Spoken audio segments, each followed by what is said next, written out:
नहमदुहु व नुसल्ली अला रसूलिहिल करीम अम्मा बाद फनऊज़ु बिल्लाहि मिनश शैतानिर रजीम बिस्मिल्लाहिर रहमानिर रहीम।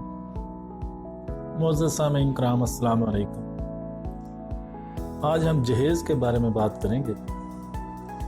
जैसा कि हम जानते हैं कि जहेज़ एक माशरती लानत है। जहेज़ के लफ्ज़ी मानी तैयारी या सामान की तैयारी के हैं। हिंदी में इसे धान या कन्यादान कहते हैं, जिसके मानी खैरात के हैं। इस्लाम से पहले अरबों में जहाँ और बहुत सी बुराइयां पाई जाती थी, वहाँ लड़कियों को जिंदा दरगोह करना भी आम था। गैरत के नाम पर लोग अपनी ही बेटियों को ज़मीन में ज़िंदा दफन कर देते थे कि कोई इन्हें बेटी का बाप होने का ताना ना दे। इस तरह बेटियों को बाप की जायदाद में से कोई हिस्सा नहीं मिलता था। इस्लाम ने ना सिर्फ औरतों का जायदाद में हिस्सा मुकर्रर किया, बल्कि बेटियों को अल्लाह की रहमत करार दिया। औरत की ज़ुबान हाली सिर्फ अरब के इलाके तक महदूद न थी, बल्कि मिस्र, इराक, रोम और यूनान, जिसे तहज़ीब का गहवारा कहा जाता है, में भी औरत को तहकीर का निशाना बनाया जाता रहा। हिंदू मुआशरे में भी औरत को न सिर्फ बाप की जायदाद से महरूम किया गया, बल्कि शादी के बाद अगर इसका खामद फौत हो जाए तो उसे भी बाज़ औक़ात उसके साथ आग में जलना पड़ता। औरत चूँकि बाप की वारिस नहीं बन सकती थी, इसलिए वालिदैन बवक्त शादी हस्ब इस्ताअत अपनी बेटी को दान के नाम पर कुछ न कुछ देकर रुखसत करते, और जिन लड़कियों के वालिदैन दान की सकत ना रखते, उनकी बेटियों को मुआशरा बीवी की हैसियत से कबूल करने से आरी था। सन 712 ईस्वी मोहम्मद बिन कासिम की आमद के साथ जब बरसगीर में इस्लाम का सूरज तुलू हुआ, तो यही दान जहेज़ के नाम में तब्दील हो गया। क्योंकि अब ये काम करने वाले सिर्फ हिंदू नहीं बल्कि मुसलमान भी थे। वहाँ से चलती हुई ये रस्म आज शादी का लाजमी जुज़ बन चुकी है, और इससे बड़े अफसोस की बात यह है कि कुछ लोग जहेज़ के जवाज़ के लिए इस्लाम के शजर तले पनाह ढूंढते नज़र आते हैं, और हज़रत अली रज़ी अल्लाह ताला अन्हु और हज़रत फ़ातिमा की शादी के मौके पर दिए जाने वाले सामान को जहेज़ से ताबीर करते हुए उसे इस्लामी रस्म बावर कराते हैं। हालांकि ये इस्तदलाल बिल्कुल बेबुनियाद है।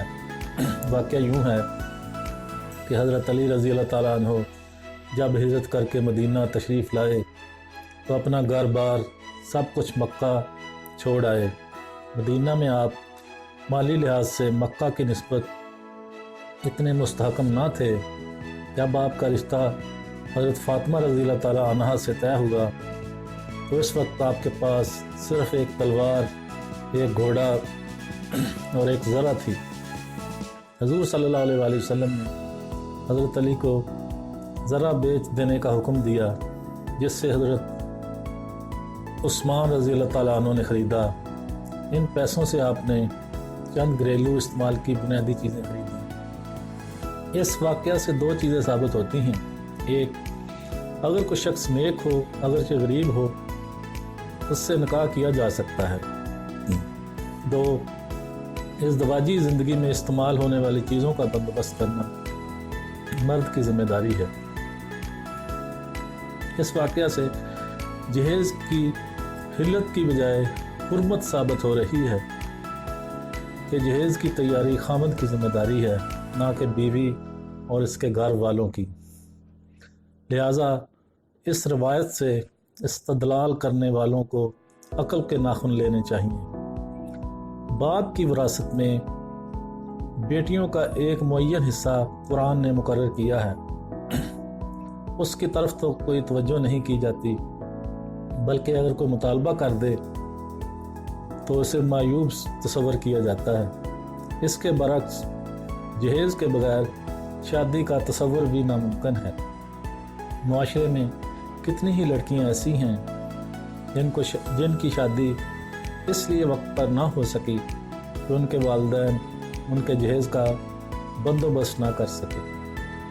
چند امیر لوگوں کو چھوڑ کر بے شمار لوگوں کی زندگیاں اپنی بیٹیوں کا جہیز تیار کرنے میں گزر جاتی ہیں، بلکہ اکثر اوقات قرض لے کر اس ہندوانہ رسم کی ادائیگی کی جاتی ہے، اور اگر کوئی خدا ترس اس رسم کو ختم کرنے کے لیے قدم اٹھائے تو اسے معاشرے کی طرف سے زبردست طعن و تشنیع کا سامنا کرنا پڑتا ہے۔ تو آئیے عہد کریں جہاں تک ممکن ہو سکے ہم اس رسم کو ختم کرنے میں اپنا کردار ادا کریں اور لوگوں میں اس کی حقیقت کا شعور بیدار کریں، تاکہ ہم بھی اس معاشرے کا حصہ بن جائیں جس کی بنیاد آج سے 1450 سال پہلے نبی کریم صلی اللہ علیہ وآلہ وسلم نے رکھی تھی۔ اللہ ہمارا حامی و ناصر ہو، آمین۔ تو معزز سامعین، یہ تھا ہمارا آج کا ٹاپک، جہیز کی لعنت کے بارے میں آج ہم نے بات کی۔ امید ہے آپ کو ہماری یہ کاوش پسند آئی ہوگی۔ اگر ہماری ویڈیو اچھی لگی آپ کو تو لائک اور شیئر لازمی کریں، اور ہمارے چینل کو سبسکرائب ضرور کر دیں، بیل آئیکن پر کلک بھی لازمی کر دیں تاکہ آنے والی ہر ویڈیو کا نوٹیفیکیشن آپ تک آسانی کے ساتھ پہنچ جائے۔ اب مجھے اجازت دیجیے، اللہ حافظ، وآخر دعوانا ان الحمد للہ رب العالمین۔